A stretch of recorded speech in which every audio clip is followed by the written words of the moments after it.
Okay. Lang nữa.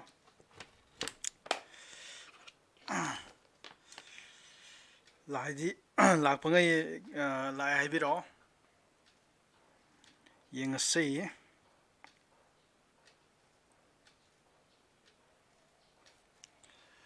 À, thằng lang rồi đó.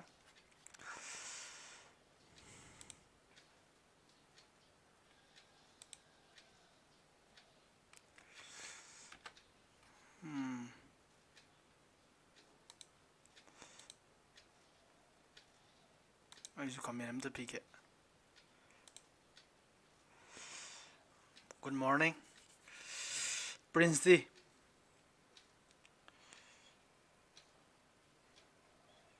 Prince D lạc tribo.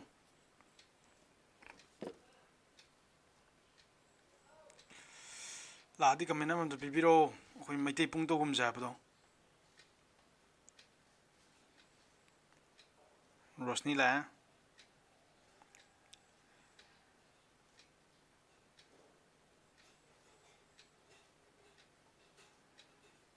Oh, ado suras ko gano ba nan gano hayo ba. Nang naming mo to ba I heta horen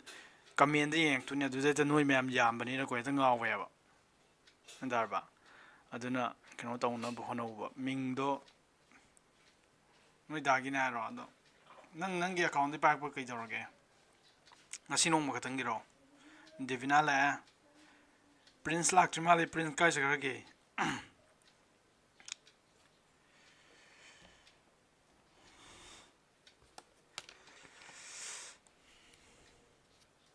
Tansin bala. Oh, Prince la. Okay. Ay uhaw dra.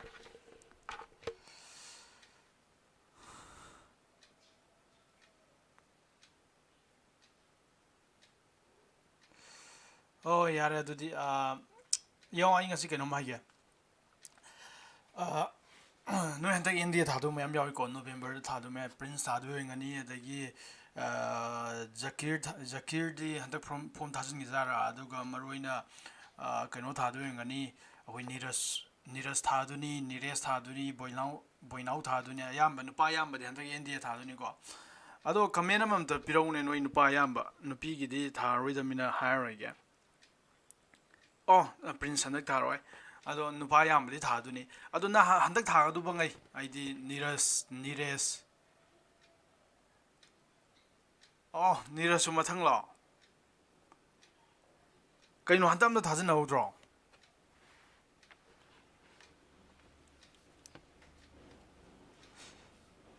Nires di hantak thadu ngani Nires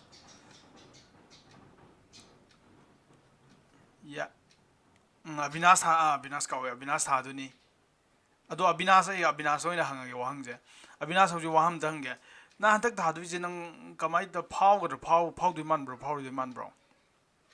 Avinas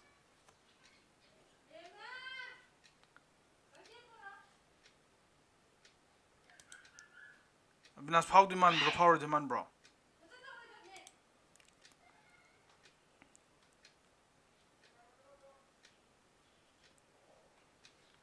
Paphung khumo Avinas Steven la kan Niras to milay kano Avinas to milay gre kano handak phau demand braga to milay gre khangde adudi yaroi khangdi adudi yaroi adu nang phau roi na du wakhan dudi phau roi nang lai pa de adudi nangi pakhum du da khanga nang lai pa de phau roi nan dak thakan phau roi Avinas nangi mindset to khang nang strong oi de hojpo nang chap yung lepte nang phau du ba nang tak thagi na khal kan honar ba chatra oi dardi sar phau na ba dau du ne kan pari kholi phau di mali gan ha ka dum ne khang de ya noksal le du di yar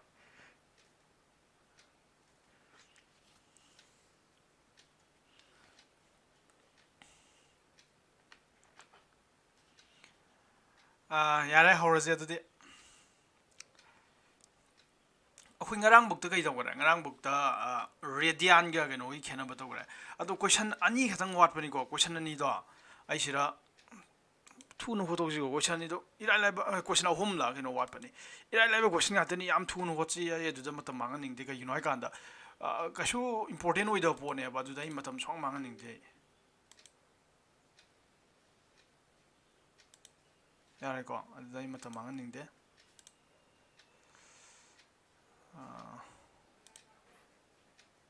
okay page ꯂꯣꯏ insert ꯇꯧꯈ꯭ꯔꯦꯅꯦ ꯀꯩꯅꯣ ꯅꯤꯔꯖꯁꯤꯅ ꯋꯥꯆꯞꯇ ꯑꯃꯨꯛ ꯀꯩꯅꯣ ꯇꯧꯔꯛꯑꯦꯅꯦ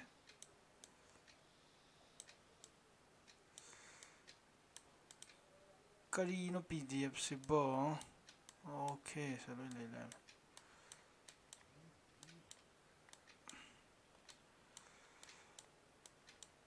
ꯂꯣꯏ insert ꯇꯧꯈ꯭ꯔꯦꯅꯦ ꯑꯩꯁꯦ ꯅꯣꯏ ꯂꯥꯏꯔꯤꯛꯀꯤꯗꯣ ꯂꯥꯏꯔꯤꯛꯀꯤ ꯀꯣꯏꯁꯟ ꯂꯥꯏꯔꯤꯛꯇ ꯑꯩ ꯁꯤ ꯃꯣꯏ ꯄꯤ ꯗꯤ ꯑꯦꯐ ꯑꯣꯏꯅ ꯗꯥꯎꯟꯂꯣꯗ ꯇꯧꯔ ꯌꯦꯡꯕꯅꯦꯕ ꯍꯥꯟꯅ ꯀ꯭ꯂꯤꯌꯥꯔ ꯇꯧꯊꯣꯛꯀꯦ ꯑꯗꯣ ꯀꯩꯅꯣꯕꯨ ꯈꯪꯅꯗ꯭ꯔꯣ ꯔꯦꯗꯤꯌꯥꯟ ꯑꯃꯁꯦ ꯗꯤꯒ꯭ꯔꯤ ꯀꯌꯥꯒ ꯃꯥꯟꯅꯩꯕ ꯕꯤꯗ꯭ꯌꯥꯂꯛꯁꯃꯤ ꯍꯌꯦꯡꯉꯩꯗꯤ ꯉꯜꯍꯧ ꯅꯪ ꯊꯦꯡ ꯇꯨꯝ ꯃꯥꯜꯂꯤ ꯔꯦꯗꯤꯌꯥꯟ ꯑꯃꯁꯦ ꯗꯤꯒ꯭ꯔꯤ ꯀꯌꯥꯒ ꯃꯥꯟꯅꯩꯕ ꯀꯅꯥ ꯍꯥꯏ ꯉꯝꯃꯤ ꯑꯦꯛꯖꯦꯛ ꯚꯦꯂꯨ ꯔꯦꯗꯤꯌꯥꯟ ꯑꯃꯁꯦ ꯗꯤꯒ꯭ꯔꯤ ꯀꯌꯥꯒ ꯃꯥꯟꯅꯩ 58.8 ꯑꯦꯔꯥꯎꯟ 58 ꯍꯥꯏꯇꯥꯔꯦ ꯑꯗꯨꯅ ꯔꯦꯗꯤꯌꯥꯟ ꯑꯃꯗ ꯗꯤꯒ꯭री ꯀꯌꯥ ꯌꯥꯎꯒꯦ ꯍꯥꯏ ꯇꯥꯔꯗꯤ ꯗꯤꯒ꯭री ꯑꯦꯔꯥꯎꯟ 58ꯒꯤ ꯆꯥꯡ ꯌꯥꯎꯋꯦ ꯑꯗꯨ ꯑꯣꯏꯇꯥꯔꯗꯤ ꯔꯦꯗꯤꯌꯥꯟꯒ ꯗꯤꯒ꯭रीꯒ ꯀꯅꯥ ꯍꯦꯟꯅ ꯆꯥꯎꯋꯤꯅꯣ ꯍꯥꯏ ꯇꯥꯔꯗꯤ ꯅꯪ ꯔꯦꯗꯤꯌꯥꯟꯅ ꯆꯥꯎꯋꯦ ꯍꯥꯏ ꯇꯥꯔꯅꯦꯕ ꯀꯩꯒꯤꯅꯣ ꯍꯥꯏꯔꯒ ꯔꯦꯗꯤꯌꯥꯟ ꯑꯃꯗ ꯗꯤꯒ꯭री ꯀꯌꯥ ꯌꯥꯎꯔꯤꯅꯣ 58 ꯌꯥꯎꯔꯤꯅꯦꯕ ꯁꯤ ꯀꯩꯅꯣ ꯇꯧꯗ ꯌꯥꯗꯦꯀꯣ ꯑꯗꯨꯅ ꯁꯤ ꯌꯥꯝ ꯏꯝꯄꯣꯔꯇꯦꯟ ꯑꯣꯏ ꯑꯗꯨ ꯑꯣꯏꯇꯥꯔꯗꯤ ꯑꯩꯈꯣꯏ ꯉꯔꯥꯡ ꯇꯧꯈꯤꯕꯗꯣ ꯑꯣꯀꯦ ꯂꯣꯏꯔꯝꯗꯥꯏꯅꯤꯀꯣ ꯑꯣꯀꯦ ꯆꯠꯂꯦ ꯁꯤ ꯑꯩꯅ ꯍꯥꯏꯕꯗꯣ ꯈꯤꯇꯪ ꯊꯨꯅ ꯍꯣꯠꯁꯤ ꯍꯧꯖꯤꯛꯐꯥꯎꯗ ꯋꯥꯈꯜ ꯆꯥꯏꯕ ꯀꯅꯥꯝ ꯌꯥꯎꯗꯦꯀꯣ ꯑꯗꯨꯝ ꯒ꯭ꯌꯥꯟ ꯇꯥꯅꯔꯤꯀꯣ ꯀꯣꯏꯁꯟ ꯅꯝꯕꯔ 4ꯕꯨ ꯍꯣꯠꯈ꯭ꯔ ꯃꯥꯜꯂꯦ 4ꯕꯨ ꯍꯣꯠꯈ꯭ꯔꯦ 5 ꯍꯣꯠꯁꯤ ꯀꯣꯏꯁꯟ 5ꯁꯤ ꯏꯔꯥꯏ ꯂꯥꯏꯀꯣ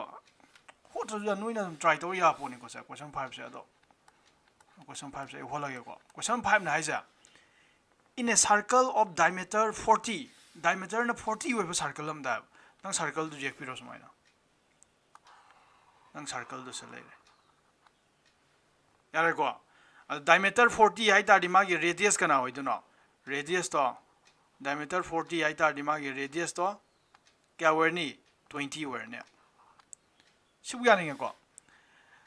the length of the chord is 20 centimeter ꯀꯣꯔꯠꯀꯤ ꯑꯁꯥꯡꯕꯗꯣ 20 ꯁꯦꯟꯇꯤꯃꯤꯇꯔꯅꯦꯕ ꯁꯤꯗ ꯀꯣꯔꯠ ꯑꯃ ꯂꯩꯔꯦꯕ ꯀꯣꯔꯠ ꯍꯥꯏ ꯇꯥꯔꯗꯤ ꯀꯔꯤ ꯍꯥꯏꯕ ꯀꯣꯔꯠ ꯍꯥꯏ ꯇꯥꯔꯗꯤ ꯁꯥꯔꯀꯜ ꯑꯃꯒꯤ ꯄꯣꯏꯟ ꯑꯅꯤ ꯐꯥꯎꯔ ꯆꯤꯡꯉꯤꯕ ꯂꯩꯗꯨꯕꯨ ꯀꯣꯔꯠ ꯀꯧꯋꯦ ꯍꯥꯏꯕꯗꯣ ꯑꯁꯨꯃꯥꯏꯅ ꯄꯣꯏꯟ ꯑꯅꯤ ꯐꯥꯎꯍꯜꯂꯣ ꯁꯤ ꯄꯣꯏꯟ ꯑꯅꯤ ꯐꯥꯎꯍꯜꯂꯦ ꯁꯨꯃꯥꯏꯅ A ꯍꯥꯏꯕ ꯄꯣꯏꯟꯁꯤꯒ B ꯍꯥꯏꯕ ꯄꯣꯏꯟꯁꯤꯒ ꯁꯤꯁꯨ ꯀꯌꯥ ꯁꯥꯡꯉꯦꯕ 20 ꯁꯥꯡꯉꯦꯕ ꯌꯥꯔꯦꯀꯣ ꯁꯤꯅꯗꯤ ꯈꯤꯇꯪ ꯍꯦꯟꯅ ꯁꯥꯡꯗꯣꯛꯈ꯭ꯔꯦ ꯑꯗꯨ ꯀꯩꯁꯨ ꯀꯥꯏꯗꯦ ꯑꯗꯣ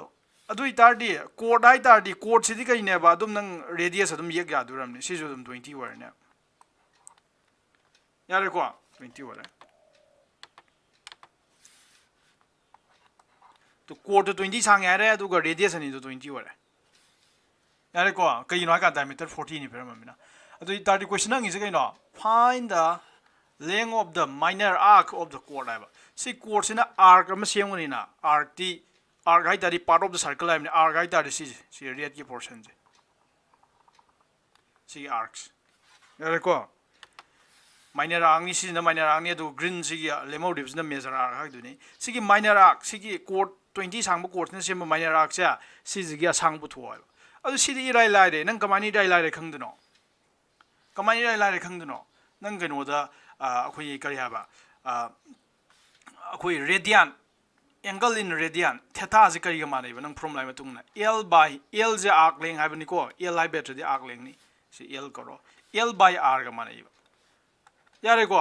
ꯑꯗꯨ ꯑꯣꯏꯇꯥꯔꯗꯤ ꯅꯪꯅ ꯑꯩꯈꯣꯏ ꯄꯨꯊꯣꯛ ꯀꯩꯅꯣ L ꯄꯨꯊꯣꯛ ꯍꯥꯏꯕꯅꯦ ꯋꯥꯠ ꯏꯁ Lꯁꯦ ꯈꯪꯗꯕꯅꯦꯕ ꯍꯥꯏꯗꯤ ꯑꯥꯔꯛ ꯂꯦꯡ ꯄꯨꯊꯣꯛ ꯍꯥꯏꯕꯅꯤ ꯇꯨ ꯐꯥꯏꯟ ꯗ ꯂꯦꯡ ꯑꯣꯐ ꯗ ꯃꯥꯏꯅꯔ ꯑꯥꯔꯛ ꯂꯦꯡ ꯄꯨꯊꯣꯛ ꯍꯥꯏꯕꯅꯦ ꯑꯗꯣ L ꯄꯨꯊꯣꯛꯒꯦ ꯍꯥꯏꯇꯥꯔꯗꯤ ꯅꯪ ꯀꯃꯥꯏꯅ ꯄꯨꯊꯣꯛꯀꯅꯤ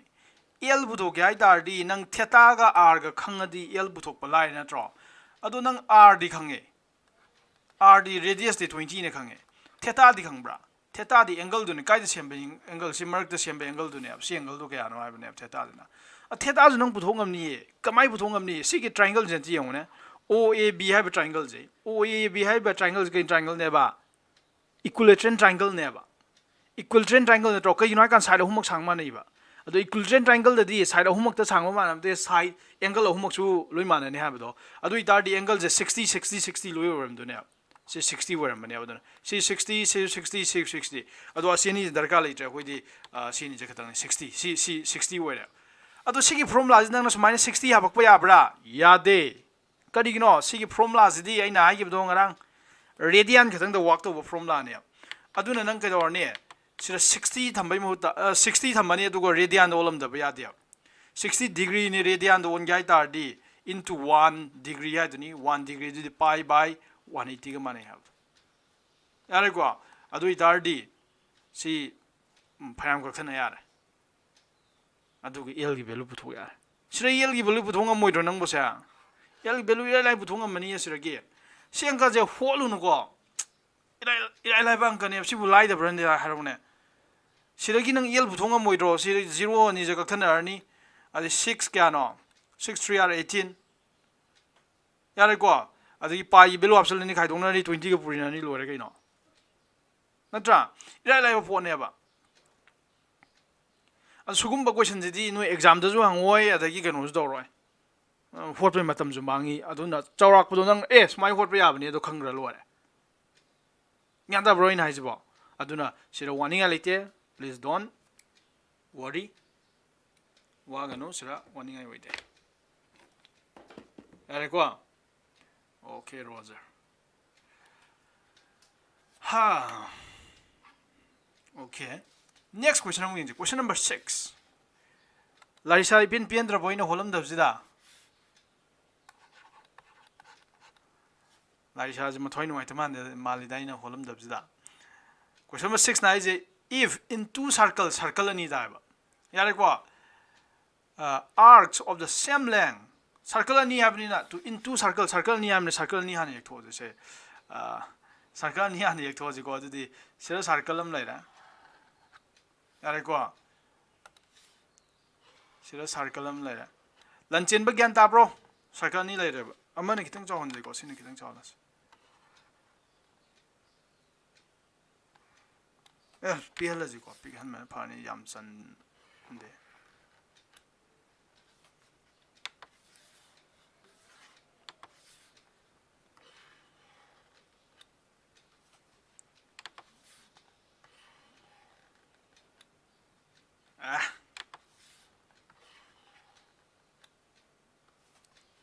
oops circle taro ne is kaino to isi ba okay यार को सर्कल नहीं लेना सीना सेंटर ओ थोलो सीना ओ दियास थोलो रेता सीना ओ दियास थोलो यार को सिबु यार है अदो मानस राइजा in if in two circle the arc of the same length नंग सर्कल नहीं लेता री नंग मान arc साइज जो arc नहीं बुधोक तो रेबा अदे सोंगी green circle जिगा अखोगी red circle जिगा arc ani puthore arc se dor ba same length sang ma chap mane ba ado arc la ani lor jine arc lo ga ta sen sibom lor ab tholo si jiga ka dor ba si l sang khala je ba som da nang arc am lo dore se na khitang circle is arc ni khitang tenjil ani ko si arc se le si ju ab tholo sang ma chap mane ha ne same length ha ne si ju l wor ne si bu ya ni ko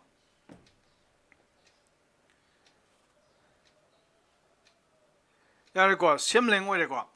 अदोई तारदी मान हाइजि कइनो subtend angle 60 degree and 75 degree है यार को angle दो दर बा 60 degree का 75 degree का subtend तो वे अदोई तारदी सिगी सिदाना नंग angle क्या ओरे ने सा सिदाना angle 60 ओरे ने आपसे सिदाना angle क्या ओरे ने आपसे सिदाना 75 ओरे ने यार को 75 degree अदुगो सिराने एंगल क्या होइरानि सा Sirana angle may mut get away. May mukadil ware. Sirana 60 were an angle. Yaragua, Sikangaqua. See later. Aduga, man, I find the ratio of their radius. Radius the Canaduni. Yaragua, Sina radius capital R hiro. So what circle dina? Songi small circle ki radius na small R hiro. Yaragua. Ado, radius and is ratio put wire. Yaragua. Adona 2 fine nang put to the 2 fine nang put to the man. I radius and is ratio I tardy. Capital R by small r to ratio I tardy. Natragana smile as we are. R is too small r. See put wire. See cat again. Yarago put was it. See you line here. Kamai like go man hame agling is some money harme. Yarago. I do not green circles down a canarzi. In the smaller circle. Nangi a people circle do go green in a smaller circles is a doroba. Smaller circles and high do is a doroba. Nangi from lado. Angle nangi tetagi beluzi agamani by L by R na from langarang takramni. Yarago. So tetagi beluzi gatare. Tetagi beluze yon 75 dagimni. 75. Adu itari 75 tare. Adu equals to LD Ldum tambiro. LD belu hoi khangde. Adu ga doroba. R की value क्या था भाई small r की value थी small r value कोई खंग दे तुम था मने यार क्वेश्चन स्मॉलर सर्कल की नहीं अदुगा कदरबा सोमदना in the bigger circle अचौबा सर्कल जिना कदरबा थीटा इक्वल्स टू जो l by capital R ना लाने अदुदा माइ दि थीटा दु क्या था दुने बा थीटा दु 60 दारानी equals to l की वैल्यू थी क्या था दुबा l की वैल्यू थी L की वैल्यू दी L तुम थमाई समान हंदुने अब आइडी मान आग लेंगे तो समान है हाई गेम ने L नहीं समान है हाई गेम ने रेडियस दी मान आते को L दी समान है हाई गेम ने अदो इतार दी सिरा कैपिटल R थमाई यारे को सिदाई दी नंग का युगवांग हम क्या कांदा नंगी L की वैल्यू से क्या तारे L की वैल्यू से तो दी 60 into कैपिटल R तारे सोम दना नंगी L की वैल्यू से क्या तार बा L की वैल्यू से 75 into small R तारे यारे को अदई नंग अखोने पुथुक्तुज गइनेबा capital R by small r मबाइनि की रेशियो दुनेबा अदु दिसिरे ला सिदै दिरा ला पुथुंगमनि असिन इक्वेशन 1 थोला सिन 2 थोला इक्वेशन 1 के 2 गजे from equation 1 and 2 from equation 1 and 2 equation 1 अमसंग 2 then करि फंगबा सिजु l की वैल्यू नि सिजु l की वैल्यू नि समाना वैल्यू गातनि अदु 75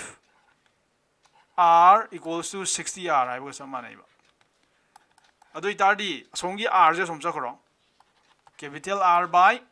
सोम R जे असे 75 ले होरे सिगी स्मॉल R जे सोमचा करकांदा सोंगी 60 जे सोम दमु पोरक तारदी by 60 यारे को सिदी आंगाम साइ थबंगनि हौजी मो होल इ यापोनते को सि कखन तारदी क्या तारबा 5 ने को 5 1 is 5 5 5 R 25 5 1 is 5 5 2 R 10 यारे को अमुसु 3 न कबि यारे 3 4 R 12 3 5 R 15 अदुना नंगी R by small r की वैल्यू क्या दारबा 5 by 4 दारे अदुना रेशियो दा 5 is to 4 दा लाइने लो इरा लाइन नत्रा सीदी हंगप याय सी क्वेश्चन दि दुम रेशियो हंग बजि दुम हंगन मारे मथंग क्वेश्चन अमु यंगचे नो सिन्दुबो ले दिस लो कशुदि लुदमने मथंग क्वेश्चन ने लाइग्रा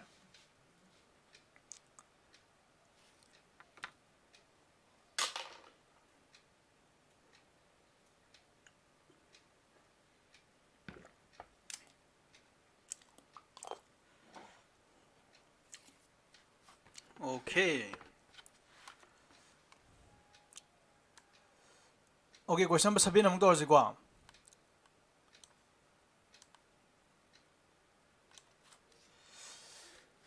Question number 7. Question number 7 is find the angle in radian. Angle do butu have ne radian da. यार को in which a pendulum swings. Pendulum हमने pendulum दिन अंग खंग bro. सुमाई तो बितु physics दा मानी दा तमा मानी दा. Pendulum सुमाइना सी बोब हमले ने तो का हाई छाना बिदो यारे को अदो pendulum J if its length is 75 my length is 75 ने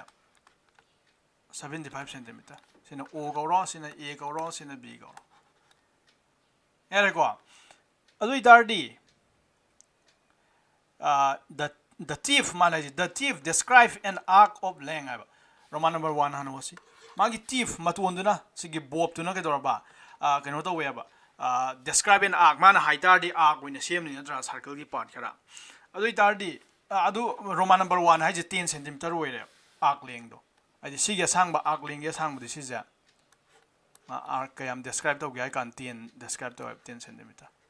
adu itardi find the angle in radian sige angle je kanano puthwa sibu horai tadi lore adu itardi sidi lai sidi here nangon the pyramid je ke dorna L की value क्या आता है 10 centimetre दारे अदुग R की value क्या आता है 75 centimetre दारे थीटा की वैल्यू अखोई खंगदे पुथोक्तुनी माना एंगल इन रेडियन पुथोहाई नि अदु इतार यूजिंग नंगी करी फॉर्मूला सिनरगा theta equals to L by R सिनरगा थीटा की वैल्यू इक्वल्स टू L की वैल्यू दे 10 by R दे 75 अदु इतार थीटा इक्वल्स टू सी वैल्यूज दि येंथोंना थंबिरो येंथोंना ngamaroy side asida dum lo sila jya ko do nang na decimal da thamong yai tari 10 by 75 adi yam tan ba ngang ni ko do na I calculate dum kholi 0.133 0.133 approx si yani nga ba yani silu wala sila siding asinong magi lo sing wi wafam na te ko ni asinong magi maroi ba lo sing wafam de wali trigonometry hor to ni noi class 10 da sin ji kamai de sin what is sin hai ta di kamai khum trigonometric ratio ke ata rai trigonometric ratio taruk torok pone sin cos tan cot sec cosec are ko sin cos tan cot sec cosec chetan nang mu yengi bo mai mut khre ai ne ma adu da noi class 10 da to rai je cham cham ba idea ne sin hai je sin hai ba ngang je kana no hai tar de noi class 10 to rai je sin hai ba ngang je kanam ta na tiam noi khum du je akhoi da right triangle am lai ra ba are ko right triangle right triangle am lai tar ba are ko adu ga nang na angle am any angle right triangle am lai tar di angle ani din nang khangaroi dam ni si angle jina kanano asom angle jina kanano khangaroi dam ni adu si angle je khangdre khalaje so theta thamo adu itardi sin theta hai tardi sin of the angle theta hai tardi kari kari mana ya kanda aina mantra am phawa abdo soha keha towa yare ko class 10 da yi video yengba satrangai di si mantra pharam gune ko adu class 10 da yi ai YouTube video yeng da satrangai di khangam moi si gi formula je si gi mantra je soha keha towa phawa abdo soha na je sin equals to o jina oppo aisina hypo aibne adu oppo ai tardi opposite side di karam no theta ge opposite le si oppo ga we opposite side yare ko adu ga hypo ai tardi khoi changba side chale hypo yare ko adu tardi si oppo by hypo yare ko adu na ne ba noi da trigonometric ratio na hai re je trigonometric ratio kya tam kya kan taruk tam ya je moi je ratio nga ta ne sin ai je kana kana ge ratio ne ba opposite side ka hypotenuse side ka ni du ge ratio du ne sin ai adumai ratio ne tamak ne ba yare ko aduna class 10 da di noi na angang ori ngai dai dai class 10 ji ge dor ba noi na angang ori ngai da ne noi class 10 gi likes di kamai pa ya ka class 10 gi likes de kam pick ke da ko sumaina amutang phalau langkhat ba class 10 gi maths ka je phalau langkhat pa duga mathak pai khakri na like to adu phara phara pai khati na aduga mana lebak ta thieng de kan da paloi loi bangam me ai ne kam yam da ge da class 10 gi maths de tar thingai da lo sal ai ne pa ba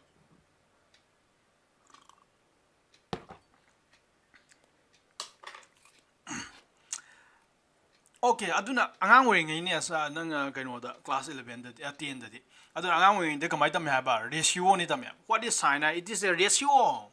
na ratio ne tam ya how it ratio ne tam roi ba sin je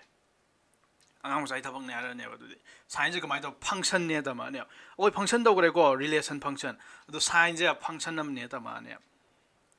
yare ko adu ne adu gi idea me am loi sa la tu ni ngasi sa ka tu ni ko ngasi maroi ba big take away ni ngasi lo du je यारेको big क्या है big idea ने उसे सागल तुझे यारेको big topic है तारे अदुन से मुन्ना ताहौ को तुमने को खंग रहे यार को तुमने कहीं को मना गेप मसा म थमुक तार बा गेप आई तार दी नंग सुम स्टेप मथंग मथंग कार नंग स्टेप से हुजे कार ने स्टेयर केस कार ने स्टेयर कार को सिदा स्टेप म हांग ले म नंग खुदी थे तार से दुने बा यारेको यान तारेको अदुना नंग हुजे स्टेप मयाम जे अमता लोई नेल लाखदुमने अदुना गेप अमता लेहन बे यादे खंगदबगी गेप अमता लेहन बे यादे नंगी ब्रेन दा चेतन जे कनो तौग्र माले मई मुख्यबसिदा येंग्र माले ओके ओके अदुदि हौरजे हुजे नवंदा अखोइना हुजिंग यो अखोइना हौरे जगाइ दे हौके कान रेडियन गा डिग्री दे हौकेमनी अदो अखोइजा नोई क्वेश्चन हंग दे आइजे अखोइना तम्मीजे करिनो आइना ngarang जो हाबदो अखोइना तम्मीजे करिनो जे कइगिनो बा रेडियन गा तम्मीजे कइगिनो बा डिग्री लेना रेडियन अमुक तम्मीजे कइगिनो बा यारेको अदो सिनबे मखा पोले आइदि सेंटीमीटर असांग बोनबा अथा बोनबा जे सेंटीमीटर ने लेरे नत्रगा मीटर ने लेरे अदो करी किलोमीटर मा को लेनो कइनो हाय कांदा सिदैना आ कइनो बुक मोरी बुक यारेको मोरी बुक या असांग बोल वा सेंटीमीटर दो ओल ले नंगना प्रिंसिपल वर राय अदो इतार नंग किलोमीटर दो ओल कने असौब यूनिट किलोमीटर दी सांगे दने बिगर यूनिट अदुमाइना डिग्री का रेडियन के मबाइनी कानब जे तोंगा तोंगा लेरिबा अदो कानब जे काना हेनगे आइ कांदा रेडियन हेले करिगिनो रेडियन जे मयाम पाम रेडियन जे मयाम ने am पाम नै करि degree they the radian we prefer radian to degree अब डिग्री दे दि रेडियन हेन पाम या यारेको नंगरांग सासा हो याद्रो 15% के तंगाइ रे हाइदो सेतन यारेको नंग तुमम दाइ सासा हो दुम नायुक ते यंग दुमनिना डिग्री का रेडियन का यारेको अदो अखोइ डिग्री नेन पाम या करिनो डिग्री नेन पाम जा सॉरी अस रेडियन नेन पाम या इमा सिन कोक्तना मखन मसिनना मंगांग बो रेडियन नेन पाम या करिनो हाइ कान रेडियन नेन पाम जे करिनो हाइ कान दा आइना ngarang हाइदो रेडियन के डिग्री के डिफरेंस करिनो रेडियन के डिग्री के डिफरेंस या डिग्री ददी डिग्री डिफाइन तौर पर मतम दे कोई केम संगी देबा अदो रेडियन डिफाइन तौर पर ददी सर्कल अमा संगे रेडियस संगे आर्क लेंथ संगिबने बे एल यारेको अदुना रेडियन हाइबा पोसे एंगल जे डिफाइन तौर पर मतम ददी आर्क लेंथ रेडियस लोइ संगे यारेको आर्क लेंथ रेडियस लोइ संगे अदुननी अखोइना रेडियन हेन पामे जे रेडियन ददी इन्फॉर्मेशन मैम फंगियाबा सर्कल अमगी मरमदा अदुना हुजे हौरजे रेडियन सिनरने अखोइ हुजे अदो नंगोंद सर्कल अम लेरे खलजे असौबो सर्कल अम येके गोय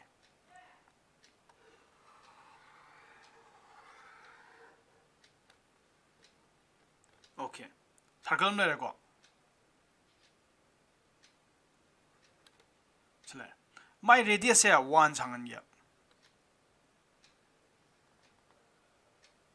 सी 1 सांगिन को माय रेडियस 1 माय रेडियस 1 सांगे को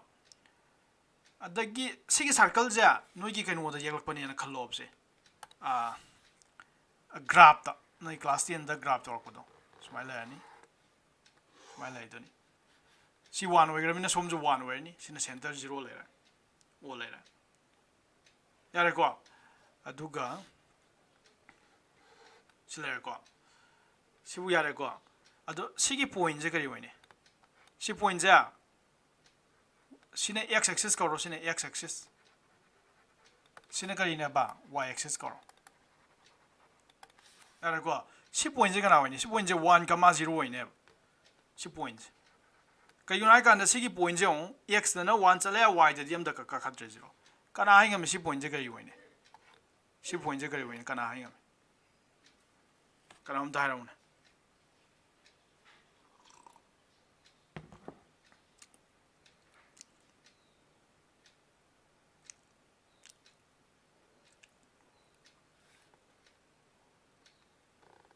-1,0 इने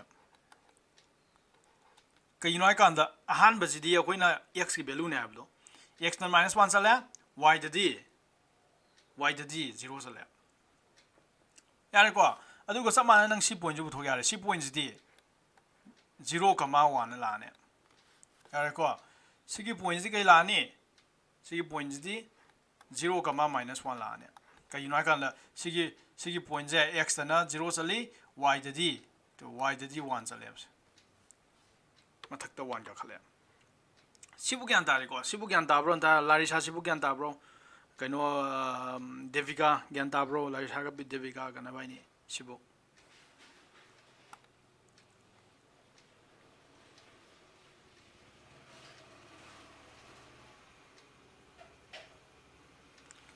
देविका दी ताइको सिबु लेरे सिबु तो कइसु लुदे अदै नंग सिगे सर्कल जिदा सिगे सर्कल जिबु करि कौने बा यूनिट सर्कल कइको से सर्कल जगह दौरबा यूनिट सर्कल कवि यूनिट सर्कल कहीं यूनिट सर्कल कवि दी मागी रेडियस से 1 हुई सर्कल रेडियस 1 हुई बस सर्कल से यूनिट सर्कल कवि अदे यूनिटी अमा है बने यूनिटी अमा है बने यारे को 1 की आइडिया ने बदुना 1 सांगे ना एनी पॉइंट खंगा सेप से ऐसे खंगले एनी पॉइंट खंगा कांदा सी पॉइंट आई कनानो खंगदे नंना साइ सिगी पॉइंट खंगा कांददी सिगी पॉइंट खंगा कांददी 1,0 ने हाइगिमने अदो सिगी पॉइंट दे मरक तगी हेदा एनी खंगत पने दम खंगदे अदुना खंगदमिना x, y ने लौरके एनी पॉइंट ए खंगली जाई खंगदेबा अदुना x, y ने लौरके यारे को x, y ने हाइजे कइनो x, y ने हाइजे अतिम दे सिगी पॉइंट जा x एक्सिस ता x ली y एक्सिस तना क्या चले बा y चले हाबने कई युनाइ का नंग साइ सी पॉइंट जे खना कान तविद्रो सी पॉइंट जे खना कान कई तविगे 1,0 हाइजे कइनो ओ x दि 1 चली y दि 0 चले हाबने यारे को अदुगा सब मानना हौजे होइन हाइरे जे केदरबा असदे x y हाइजे कइमत नथिबा x दि x चली x वैल्यू जे यारे को अदुना सिरै सी बुक से x दि x चले हाबे दि मा सिरै सी बुक जे तो x तक हम चट के जे सिबुक चट्रो तो मासे सिरै सिबुक से के याने बसा सिरै सिबुक से x ने x ले द मा y दि क्या चले बा y दि क्या का खलाइना y दि y का खले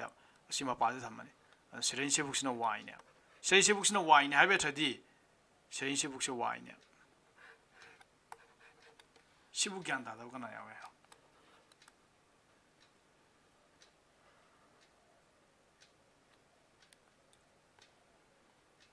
अदुने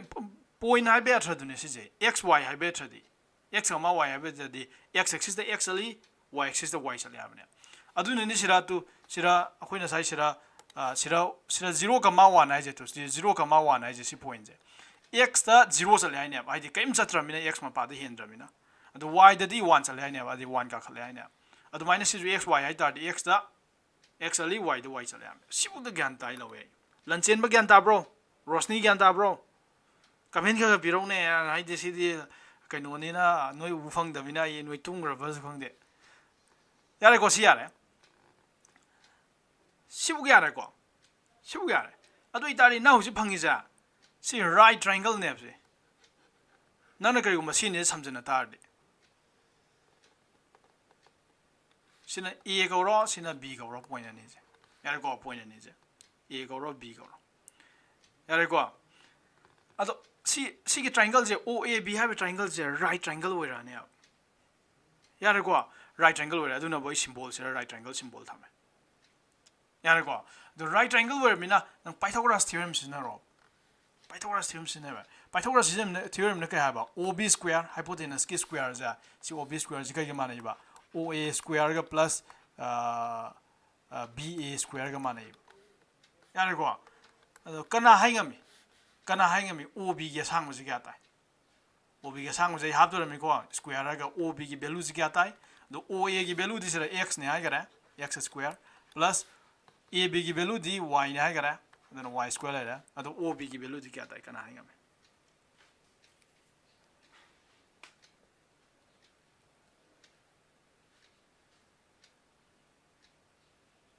OB की वैल्यू करना है हमें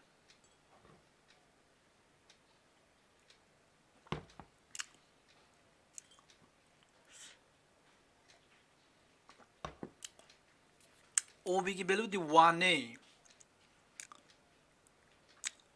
ꯀꯔꯤꯒꯤꯅꯣ ꯁꯤꯒꯤ ꯁꯥꯔꯀꯜꯁꯦ ꯀꯅꯥꯅ ꯂꯧꯈꯤꯒꯦ ꯁꯥꯔꯀꯜꯁꯦ ꯌꯨꯅꯤꯠ ꯁꯥꯔꯀꯜꯅꯤ ꯍꯥꯏꯈꯤꯕꯗꯣ ꯔꯦꯗꯤꯌꯁ 1 ꯑꯣꯏꯕ ꯁꯥꯔꯀꯜꯅꯦꯕ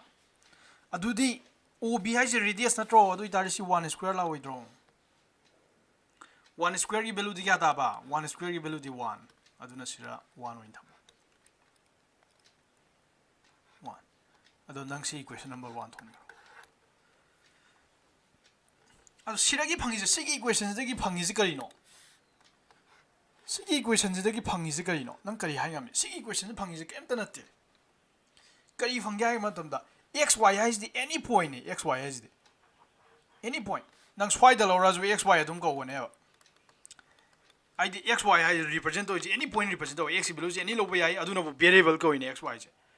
aduna xy hai ba points the any point on the kador ba circle circle is lay by any point da sinai je circle is lay by any point da nang na ahan ba coordinate x tuga ani suba coordinate y duga square ka biro to x square y square adugo tisrai phone ja adum wan ta ne mabain tisrai phone kari ne bai na ja sigi unit circle am lo radius na 1 oi unit circle ma adugo circle tu gi any point lo kholo any point tu gi x ki value square ka ro y ki coordinate value square ka ro to tinjna badum wan ta ne khudam oina ma yengsi nang heta si eta yeng wa sigu dam oina sigi point je ta yeng wa -1 0 x की value दी क्या no -1 है तो -1 square का बिरो plus y की value दी क्या no 0 0 square का बिरो -1 स्क्वायर दी 1 तारे प्लस 0 स्क्वायर दी 0 अदु सिदी क्या तारे 1 तारे तो या ना तुम 1 ताने any point दा सी ज्ञान तारंग वने दी खले को सिबु ज्ञान तारे अब जो बिग टॉपिक नि लखल दु जे तम तम ताक या दे को तम ताइ जे ते न ते नोइ खंग नम नि ngasi the कावरो no ai loi phazan tak to ni yar ko si laira ado hauji ko akoi class 10 gi kano idea am log se ba class 10 da ka dori ba akoi na sida na side jo ha yib do si jina ka dore ba si right triangle ne ba OAB hai je right triangle ne ba to OAB hai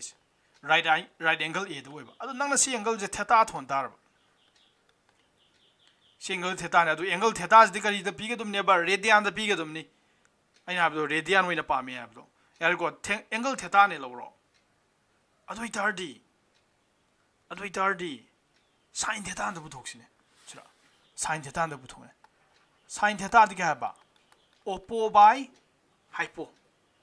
Oppo दी का तारे Oppo दी का ता बा y bye hypo दी का ता बा hypotenuse the ob ni ob is दी 1 सांग है अदो 1 y by 1 दी क्या ता बा y y by 1 the y दम थम जारे तो cos थीटा ang बुथोक्सिने cos थीटा दी क्या ता दो बा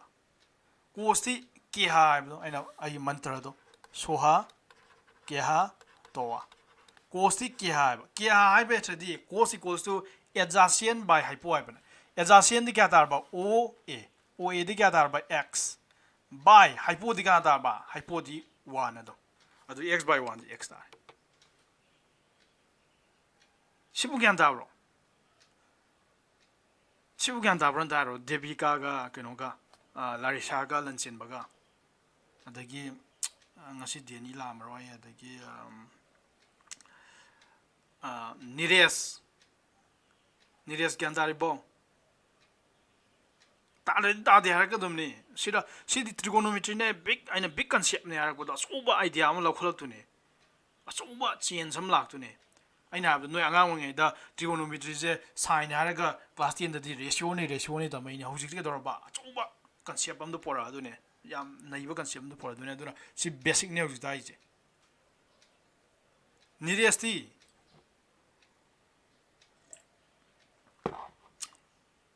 yare ko sibu yar adu itare sina haining je si angang ani sina haining je kari no ba x की वैल्यू न cos थीटा ताई y की वैल्यू न sin थीटा ताई है जे कई नो बा सिंग आंग जन हाइनिंग जे करिम त नते बा करिम त नते माना हाइनिंग जे any point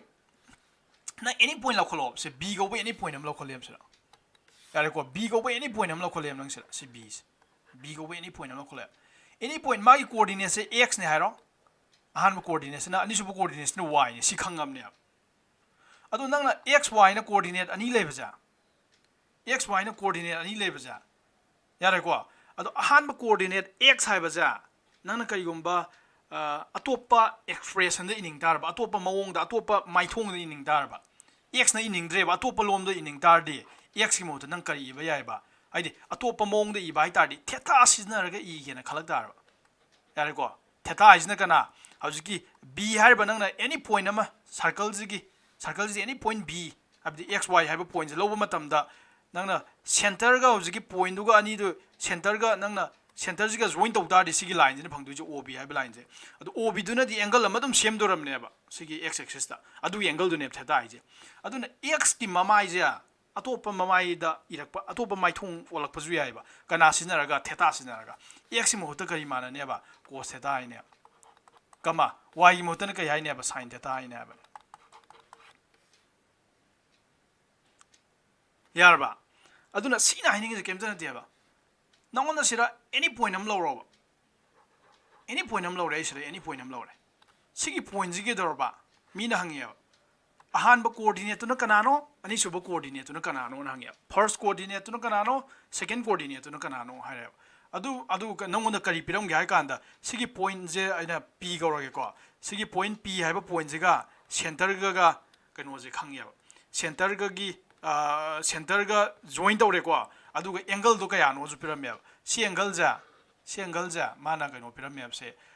si angle je se beta na piram ya beta ko wi ko sa si angle je beta na piram ya x axis ka kari ga nangi hauji point p harba point do na origin ga join to riba si angle je beta na piram ya adu itari hauji nu pa du nang ije magi ahan ba coordinate to kana no ani suba coordinate to kana no habne adu nang si yang ne o ahan ba to coordinate di cos theta gemni adu sira di theta or triangle do beta or amni adu cos beta ai gane adu ani suba coordinate na sin beta ra kane sigan da adu example ma pi ra to lo yeng je se hena gyan da no sile ko sing hang je le si circle je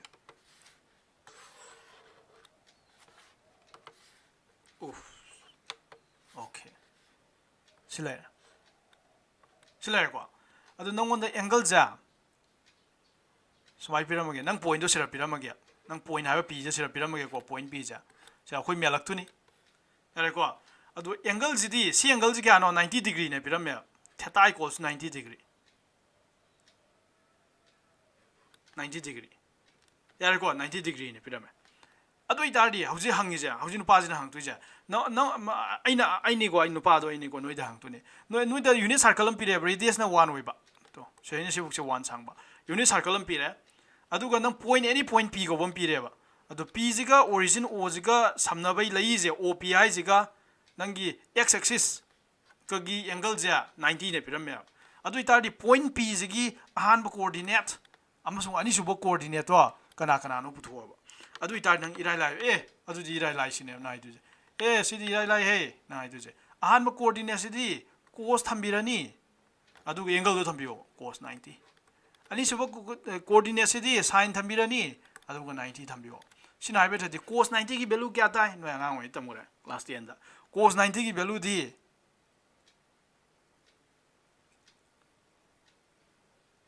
0 sin 90 की value दी 1 सुमाइना अदुना point p हाइबा point जा मागी coordinate सा नंग पुथोंग amoeba 0 1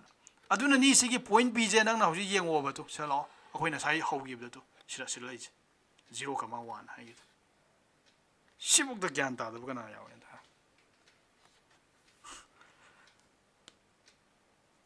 ज्ञान ता दरि ता दे हारो को अदुना अखोइना स तो इजे केम द देबा any point gi nang the unit circle am lai re unit circle am lai ra so unit circle am lai ra aduga unit circle de radius na 1 oi ba unit circle am lai ra aduga nang any point am lo bi ro ba si circle ji any point p ko ba ma the magi coordinate se kana oram ngani kan ahan ba coordinate na cos ara ga theta oram ngani adu ani subu coordinate na sin ara theta oram ngani ba adu theta is the kana no kan ma ga x axis ka semba angle du ne si khatang ne aduna any point put piram jano obse any point lai jano ba nang adu magi x coordinate amasung y coordinate habadi FC सा अमसुंग ordinate तो ना दुम पुथोंग गने FC सा ordinate सी अहान बजे FC सा को web नोय class 9 दा सी दा तोप ममिंग ने खंग दसु याय को FC सा yes FC सा सी ना ordinate को वेब रोशनी क्या ता ब्रो यारे को अदन यूनिट सर्कल में तारती सर्कल तो लेबे एनी पॉइंट दो कनाना पीगने हाय काना पॉइंट दो की अहान कोऑर्डिनेट तो cos थीटा ने पीगनी अनि सुपर कोऑर्डिनेट तो ना sin थीटा ने पीगने रोशनी क्या ता ब्रो अदुना नंग सीजन नंग थाजरम दबे सारना हाइजे खितंग सुमबदी माले दो हेना ज्ञान तादि कमाई तादगे इसने लंचेन बना हंगदुने को लंचेन बजे खल्ल लेमदुने लंचेन बजे मखो मखो मखोंग अनि के दो लोनर समाय तो खलमदुने माजे अदुदा इना अमुयना ज्ञान तानबा इना कय हाइना कांदा ओ अदुदी नंग हेना तानिंग तारदी से समाय जी सिगी क्वेश्चन नंबर 1 जिदा 1 equals to x square plus y square हाइ गिमने अदुना सिदी क्या तारबा 1 equals to x मुहत क्या हाइ बा x वैल्यू दो हुजि क्या ताय हाइबा cos थीटा का माने हाइबदो अदुना cos हारनी अदु x square ने cos square theta plus y value दी sin square थीटा अदु सिनंग class 10 तवरे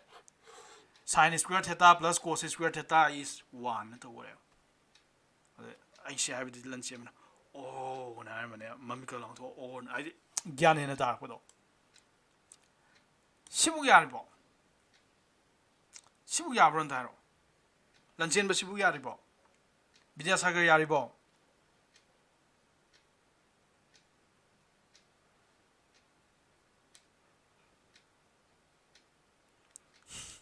vidyasagar yaribo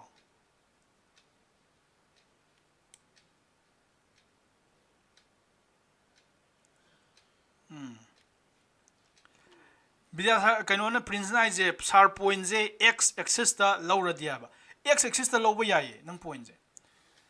vidyasagar na je ko x axis ta lawro haibne point je x axis ta lawra ai tari je x axis de sele to nang se to se ayum ko ye x axis de singang je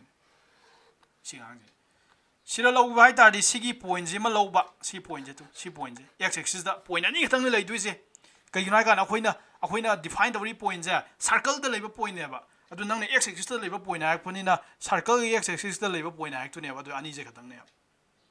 समाने सिने circle दा लेबा point दा खतंग नि को हौजिकी दो सुमि जे यारे को सिमे यारे अदु दारदि हौजि तो दुइ जे हौजि तो नंग एंगल खरा खंग तारे करी करी एंगल अखोई रेडियन डिग्री दे रेडियन दो वन बतम करे को स्टीफेनिया ज्ञान तारिबो 0 डिग्रीज दे क्या का माना है 0 डिग्रीज दी कई का माने अखोई एंगल खरा स्टैंडर्ड ओइ बे एंगल लाइ तारे अखोई तोइना सिना बे एंगल खरा आइ तारे स्टैंडर्ड एंगल खरा येंग जे को डिग्री दे रेडियन दो वन जे 0 डिग्री जे अखोई याम सिज नहीं 30 degrees yam season 45 degree yam season vidyasagar adagi 60 degree yam season 90 degree yam season si akhoi yam season be angle ngat ni class 10 do ra mani si ja radian da hojikti kador ba noi angang masa na tra ba do class 10 da togi ba trigonometry du di thit ni ko अदो हौजिकती के दरबा degree highway Mota radian दो ओइना लोइ सिनरा नेबा 90 degree जे radian दो ओइना इखला नेबा अदुना फादबा यादे सि फादबे 0 डिग्री जे करी के मानै बा 0 रेडियन के मानै रेडियन दे इतादे 0 रेडियन अदो 0 रेड ना थमदुनि को 0 रेडियन अदो 0 रेडियन हाइब जे रेडियन हाइब वाइ जे कोइ थमना दे वाइ से लेबा 0 तंग दम थम असेन ताइ 0 रेडियन हाइने लेमरे बिनाइ जे सार x एक्सिस त लेरदि थीटा की values x axis da le di theta gi value ani su duni leime mina ji sumi ko x axis da le bai je x axis da le bai je aina hayi bdo point ani ni aham da sigi point da le ba ma ani su da ga do ba sigi point da le ba ma yare ko sigi point da le ta di theta gi value du kya ta ni 0 da ni yare ko theta gi value du 0 da duni अदु सिगी point ले by तारि theta की value तो क्या तारनी मा लाइजे सिदगी सुमला सिबुक लाख नत्रो सिबुक लाख नेबा सिदगी लागा सुमाय सिबुक लाख नेबा अदु दि सिदी 180 ने स्ट्रेट एंगल ने अदुना 180 डिग्री सुमाय लाखने यार को अदु मथंग मथंग ने रखिनि येंगजे अदु सिया नं थोक्से 0 डिग्री जे 0 रेडियन के माने कना हाइ ngami कना नम ता हारोने 30 degree से रेडियन क्या का माने कना आएगा से आइए कना अजे हारो नहीं कना आएगा मैं 30 degree से रेडियन क्या का माने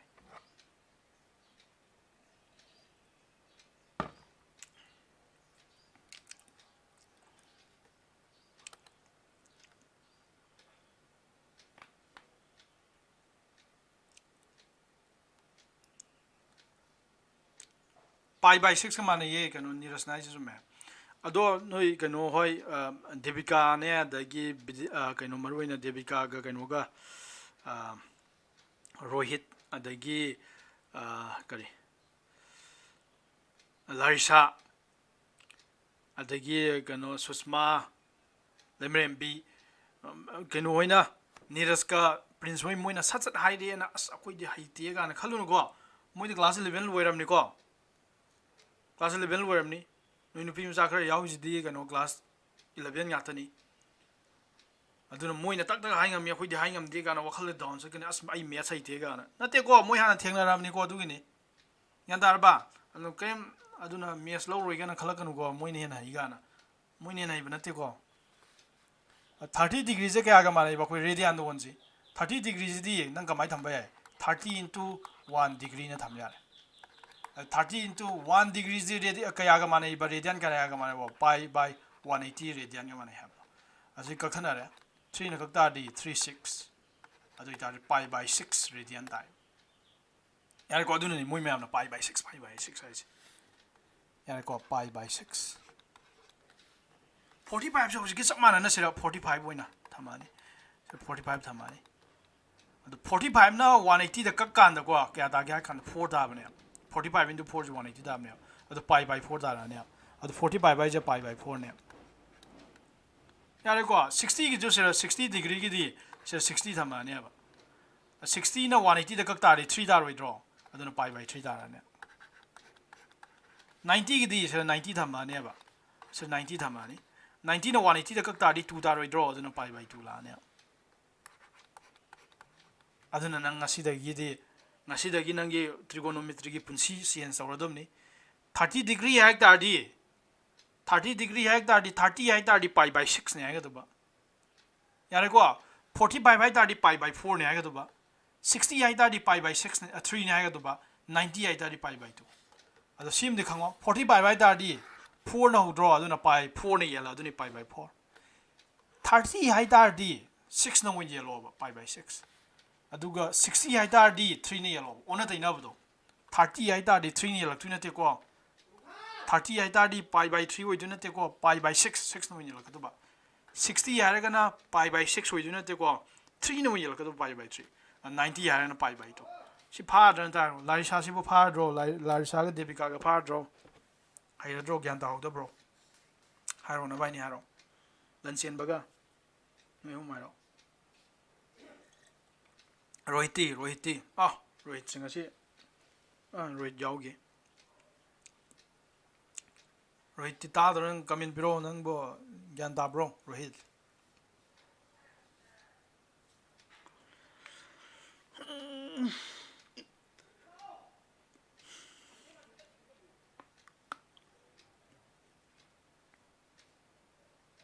Rohiti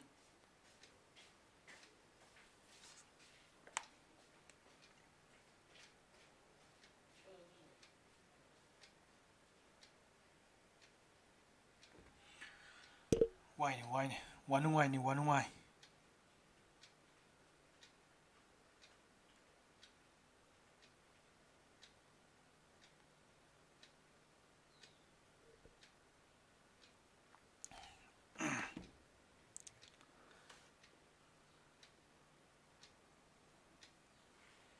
okay simple era adu idar di hauji akoi kino to nai khala asi kari ne ja ga nang dau je na circle so om pira ne unit circle ni ko okay lanchen bai banga ge tai tai ni ma ai ko question jom tang de da gi ma thoba ma tai tai ni ma na ai sang je sile ko sino origin lai da se radius sino 1 wa la unit circle ने हाबने radius 1 होई तामने अदो इतारदी हौजिक लाई concept से हौजिक लाई concept से कइनो येंगसे अदो इतारदी Serena सी अखोई quadrant अहुम लय हाबलो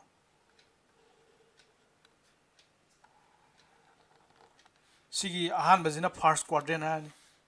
सिना first quadrant सिना 1 is my थोलगे को quadrant है फर्स्ट क्वाड्रेंट सिना के दरबा सेकंड क्वाड्रेंट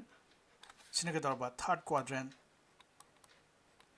सिना के हाबा फोर्थ क्वाड्रेंट सि याम इंपोर्टेंट होय को हौजि ताकलै याम इंपोर्टेंट होय पोनी हौजि ताक तुइजे हौजि मिनिट अमा सेकंड अमा नि ताक तुइजे इना सि याम इंपोर्टेंट होय को सि लैरा अदो हौजि यंगजे सिरा एंगल क्या होगने सिरा 0 ने सिगी मफमजिदे एंगल 0 ने अखोय हौबदा गाइरे एंगल यार को सि 0 ने सिरा क्या होइने सिरा 90 नि 90 वइ तारि क्या ने हाबा पाई बाय 2 ने हाबा यार को सिरदी क्या होइदो बा सिरदी 180 वर्क तो ने हाबा 180 दे खोय क्या हाइने बा 180 दे खोय पाई हाइने 180 degree जे पाई के माना बनी को नंग थाजर रही हैं 180 degree J into 1 J 180 1 J the pi by 180 का माना यहाँ बला 180 कितना होगा पाई तारो पाई दा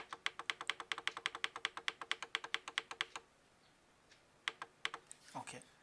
अब सीजन क्या लाए ने सा सीजन 3 पाई बाय 2 लाने सी 3 पाई बाय 2 लाए जी क्या 3 पाई बाय 2 लाए जी क्या सा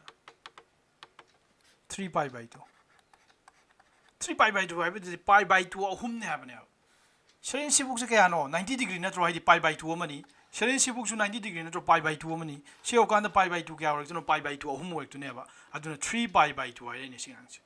सिगान दा ब्रो सिबुक क्या ता को ता दजु तारो okay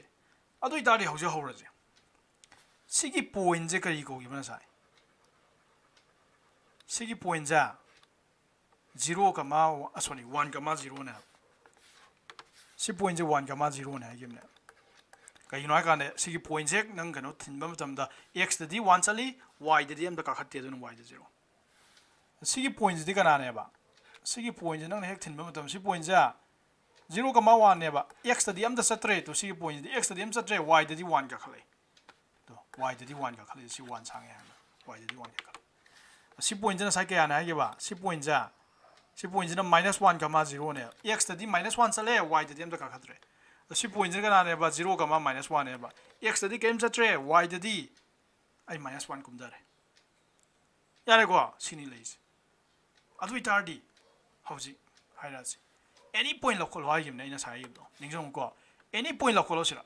सिगी any point जिगी x coordinate तो कना ने बा cos थीटा ने बा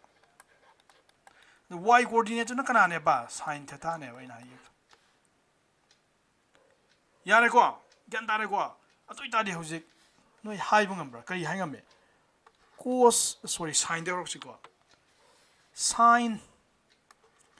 sin 0 की वैल्यू क्या तारे sin 0 की वैल्यू जा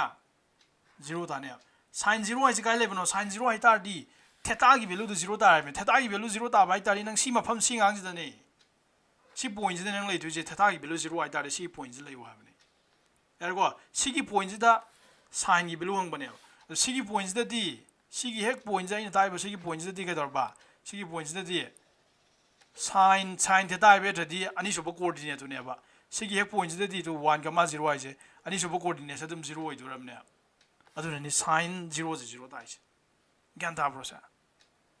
अदो सिगी पॉइंट दा खतंग नते sin 0 तादुइसे नंग सुम ला सिर 90 यगोरा 90 की मथंग 180 योबो मफम जिदा बुक लाय 180 के वो मफम जिला कांदा हाइदि पाई कोबा मफम जिदा लाय पाई कोबा मफम जिदा जो sin की वैल्यू 0 तागिबने तो अनि सुबो कोऑर्डिनेट तो अदो हाइदि sin जिदि अनि सुबो कोऑर्डिनेट हाबदो अदो अनि सुबो कोऑर्डिनेट 0 तागरमे अदुना sin पाई की वैल्यू जा क्या तारे बा 0 तारे सीदा नते मखा ताना मागी जर्नी लाकिनी सुमला सी मु यौरे सी मफम जने कई गौबा ना साइड 0 कौगिबने सी मफम जे हौजिक 0 ओइरम मरोइबा कया ओइरमनी यो मा एंगल लाइजे 90 180 270 सी यौकान कंप्लीट सुरमनी 360 380 वर्तुने 380 वर्तुने बा 380 दी क्या ने बा सिजा 3 पाई नाइराने 2 पाई नाइराने 380 जे 2 पाई का समानमनी को पाई जे क्या का माने है कि बा पाई जे 180 का माने है नत्रो अदु इतादी 360 दी पाई 360 दी 180 की डबल वर्क नत्रो अदुना पाई की जो अनि वरने बा अदुना 2 पाई ने सिम फमजे नासाइदी जीरो ओरमनी को सिम फमजे नंग हाउ पतंगा बिने एंगल दो जीरो बिने को सुमलागा 360 कंप्लीट सेव कान कंप्लीट होतने दना 360 हाइबदुदी अखोई कई का माने बा 2 पाई का माने बा रेडियन दाइ कान दे अदुना 2 पाई हाइबा मफम जिदा दु कदरबा मफम जिदा जु कदरबा नंगी साइन की वैल्यू जे जीरो ताने बा साइन 2 पाई की वैल्यू क्या ताने बा जीरो ताने बा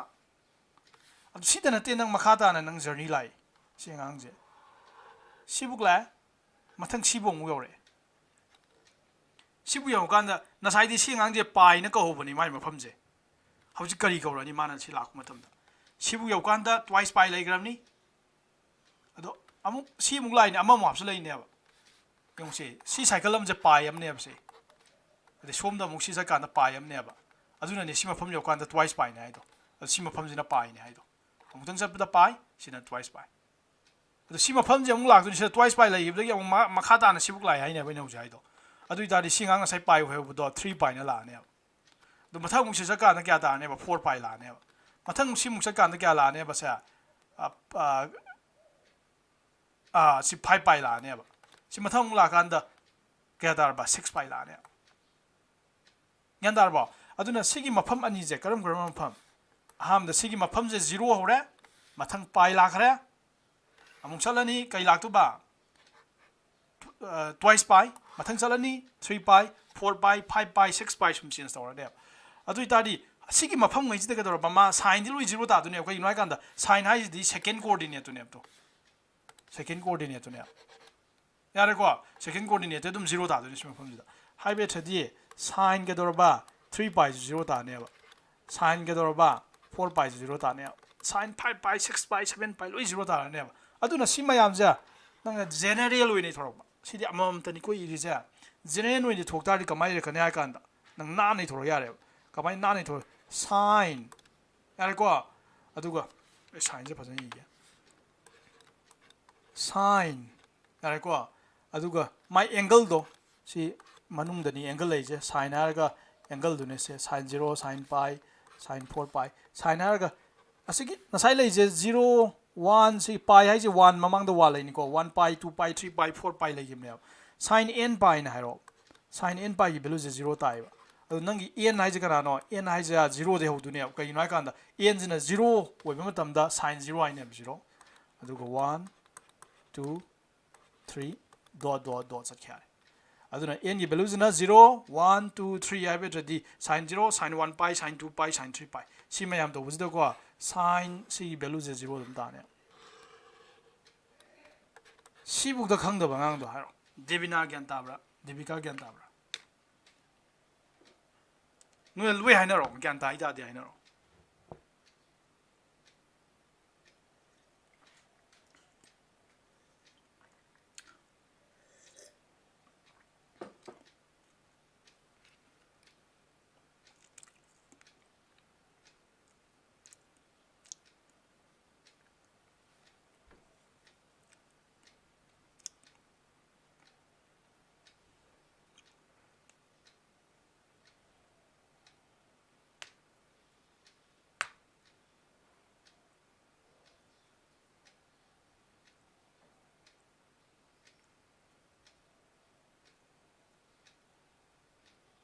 कनो निरेस नंग खतंग ताद्रबो कनो तोइसिबो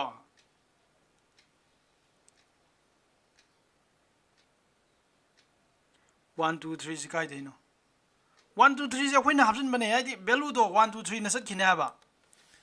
आइदि 2 सिरन 2 sin 0 हाइड्रो sin 1 पाई हेक्ट्रो सिरा sin 2 पाई हेक्ट्रो sin 3 पाई हेक्ट्रो sin 4 पाई हेक्ट्रो अदु मयाम दुने से n रिप्रेजेंट तौ जे दुने बा n की वैल्यू जे 0 1 2 3 4 मथंग मथंग लाइने बा अदुना 1 2 3 बु खतंग नते 4 जु लेदे अदुना ने दो दो दो अहुम थंग रिजे मथंग मथंग सखिने हाबने अदुना ngasi हाबे नुमिसदगी yarba ngasi haiba numisdagi noi punsi chupda kauro no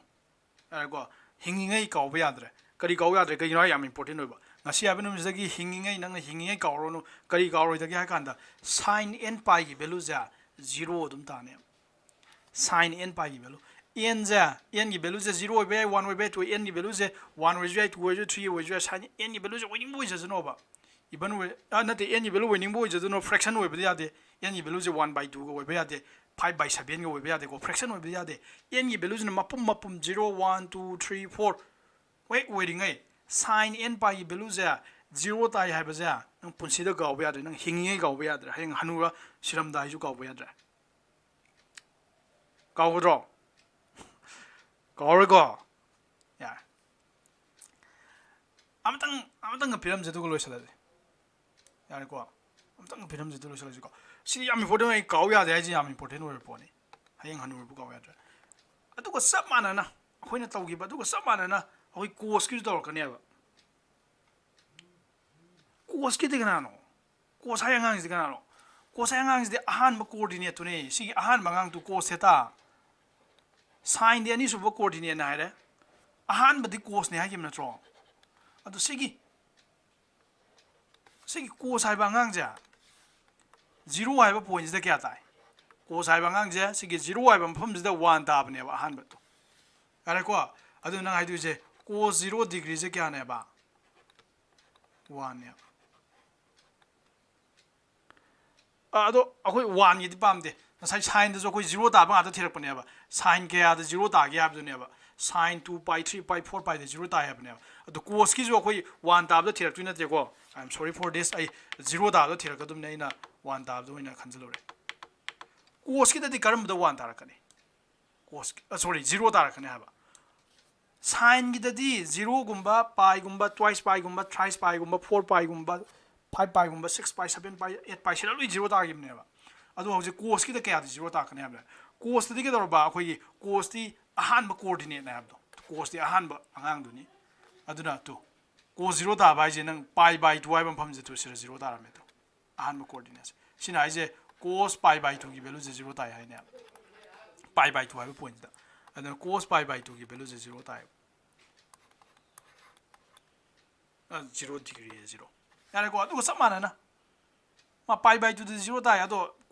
pi 하이바 펌 시라디 0 따브라 따데 -1 따기 야래고 0 따데고 -1 따기 또 -1 따기 야르바 오케이 아두가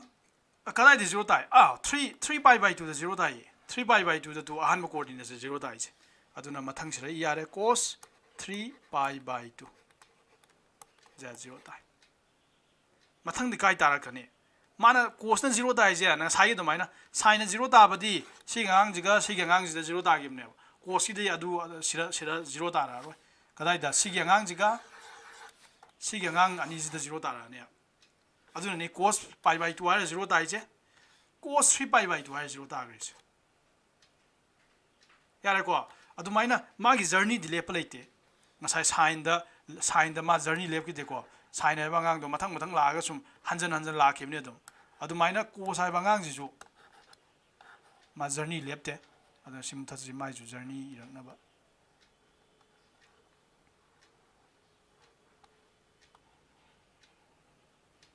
lower कोई वीडियो लोअर ने सी माइजु जर्नी लेप्ते माजु सिरगिला पाई बाय 2 हाई 90 द थुंगरे अदु मा 0 तागरमनी अदु मखा दाना जर्नी लाइ अदु को सिलागा 3 बाय 2 यावरे सिरजु 0 तागिबने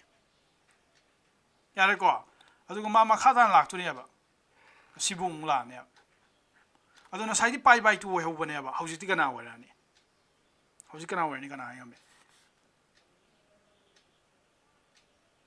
कना वरे कन्या कना हाय के को सिबुक द करी वगरे माना लाखो मतमदा माना सुम लाखो मतमदा सिबुक द करी वगरे बा सिबुक द 3 बाय 2 वगरमने 3 बाय 2 अदु दा हुसे मुक सी मुक ससन बने तो अदु सिर 0 ता दुने बा अदु सी मफम जे मा सली जे पाइ नि सली जे तो स्ट्रेट एंगल नि मा सली जे सिबो यारे को अदु ता 3 बाय 2 द नंग पाइ अपसला ने 3 बाय 2 द पाइ अपसल ता सि दिन जनरो अदु ता 3 बाय 2 + 1 हारे का पाइ कम लौरो अदु सी क्या तारे 3 by 2 plus 1 di 5 by 5 by 2 tare aduga pi aduna si mafam je na sai pi by 2 ram bani sidi 5 pi by 2 na la ne arba aduna nang na haidu je tem te ma journey makha ta lai aduga 5 pi by 2 ram aduna cos 5 pi by 2 gi value ja 0 ta ne adu ma journey loidri singang je journey makha ta sira lai gare ko sira kya ta gare ba sira 5 pi by 2 1 gram ni mathang sum lai sida muk 0 ta duni ma sira di kya ta ramani hot yare hauji du mai na 5 pi by 2 du da si lai ja mana lai je pi am ga muk tin jala phune pi am tin jalo adu ta ri hauji du mai sa ma tin 5 pi by 2 ga pi ga tin ta ri 7 pi by 2 la ne yare ko aduna 7 pi by 2 hai ba ngang sida ju ma ji ke dor ba 0 ta aduna cos 7 pi by 2 sida ke dor ba si 0 ta re adai ni nang atai hot ju ya re nang siragi ure pattern na more mes study mes is the study of pattern ai pattern nai na bane mes study yong sigi mamang sida nang 1 ne thamba yai kanam ta lai tamina 1 thamba yai pi by 2 is the leng de 2 pi by 2 di leng de kana no leng ai ja sai de leng ai ja kana no 1 ne 3 ne 5 ne 7 ne mo yen ne leng ai ja atai dem to leng de ade ko sai raga pi by 2 di leng dre si mamang da lai masing ai ja kana no nang hai ngam bra si mamang da lai masing ai kana no ai ka odd number ngata ne 1 3 5 7 odd number ngata ne ai ko aduna ko sai raga pi by 2 gi mamang da odd number lai tar ba adu tari dum 0 ta ne ha bane even number lai tar di 0 tar roi ko nang na sira kai gumba 2 ga na thamak tar ba 0 tar roi ko kai no ai ka ma se tam je 1 3 5 7 odd number ngata lai kan 0 ta ga dum ne aduna akoi general win ining ya formula win general win ining ya adu tari odd number je kamai tor phangi even number di twice n na phang ya bdo noi class 10 na dogram ni ko ahan ba chapter euclid's division le ma ga gai tobada twice n jina p2 ja even number ngata ne ba yare ko odd number phang ya tari kamai tawni twice n jida plus 1 din jalo natraga na twice n plus 1 su kai haine ba odd number dum pi ga ni ko adu odd number sina su pi twice n minus 1 su odd number pi n gi value jina 1 ha pone n gi value 1 hab tari 2 into 1 di kya tar ba 2 minus 1 di 1 n gi value 2 hab tari 2 into 2 di 4 4 minus 1 di kya tar ba 3 adu odd number pi ne se odd number dum pi ga du bangang ne ba twice n minus 1 ai je noi class 10 do gi ni ko si odd number gi form ne ba aduna siraga dor ne ba nang si ge mamang jida twice n minus 1 na thamakane aduga n gi values di kana ne ba n gi values di 1 da gi ho yara 1 2 3 4 do sakale n gi value 0 ho ya de ko n gi value 0 de ho ya de n gi value 0 wi dar di to sira n gi value 0 dar di twice n minus 1 ji kya da gar ni n gi value 0 dar di n da 0 2 into 0 di 0 0 minus 1 di minus negative point la minus angle do minus la ni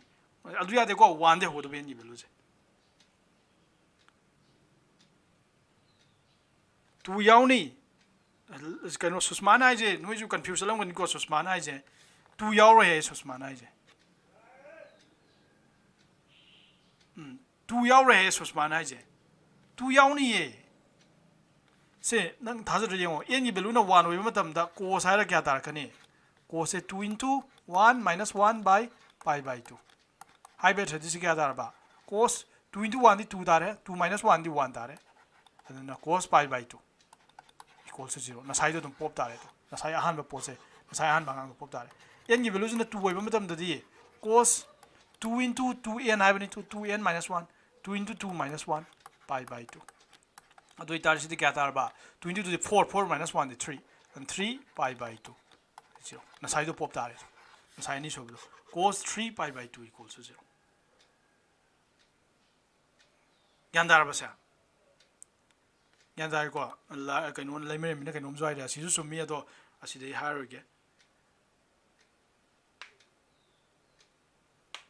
ai ko lai mere mina haiju sumi ba yare ko adu yare aduna ngasi tamiza kaimta nate lai mere mina haije asla mere mina haije hairam mag yare lai mere mina haije sigi formula je sumaini irak pasu yai sine sai 2n minus 1 odd number do makhal ani da thamya hai gim na tro 2n minus 1 na thamasu yai 2n plus 1 na thamasu yai na tro aduna cos hai raga 2n plus 1 na thamasu kai su gai de ba lai mari me nai si su kai su gai de ba ado sida di ko n gi value ja 0 de hor kane ba na sai di 2n minus 1 oi kan da n gi value je 1 de hogi bani ko ado 2n plus 1 oina thamak tar di n gi value je 0 de hor ka dum ne ka yuna kan da to n gi value 0 ha kan da first da kya tar ni se n gi value 0 ha ta 2 into 0 de 0 0 plus 1 di 1 pi by 2 akoi na sai pa mi ahan ba ngang ta re yare ko aduna si formula ani khatang ni ngasi dai je nang si phagera ma phagera pa mam tha pharo ahan bada sile gare ko ahan bada han yi ka we ade sin n pi gi value ja ho ja gi do 0 tai n gi value na ka we do ba 0 1 2 3 dot sat ka ya mi pero no ba ani ni ko system lai ra aduga cos kina kai we na kan cos kina twice n plus 1 yare ko cos kina twice n plus 1 pi by 2 id odd multiple lai ba multiple di purina ba odd na purina ba pi by 2 da odd na purina ba twice n plus 1 pi by 2 equals to 0 sira 0 ta ne ba n gi value na 0 1 2 3 war kan singa si di pha da bya de ngasi akhoi na sai tak lai je punga mama kai chang na tak lai je kari gi na kan si yang ani je khatang ni ba si yang ani je song ang ji khatang ni red ka blue ka ang ani je khatang ni akhoi tak lai je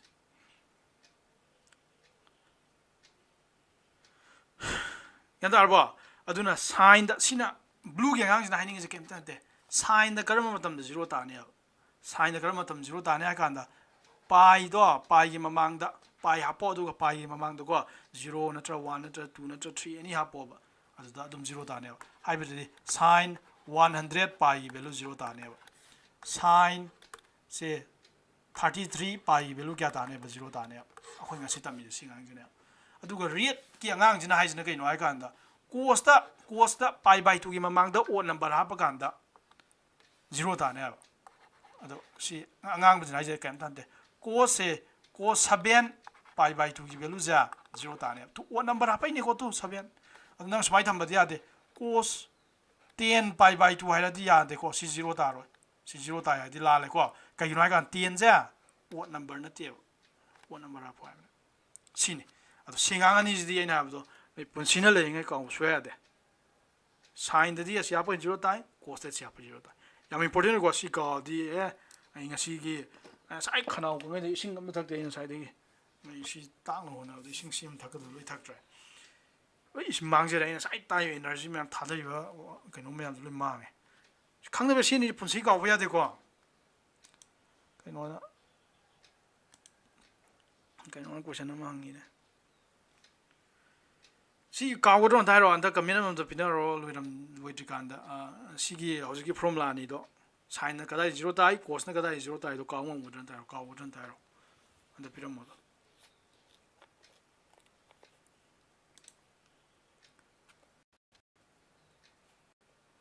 si di lai ke no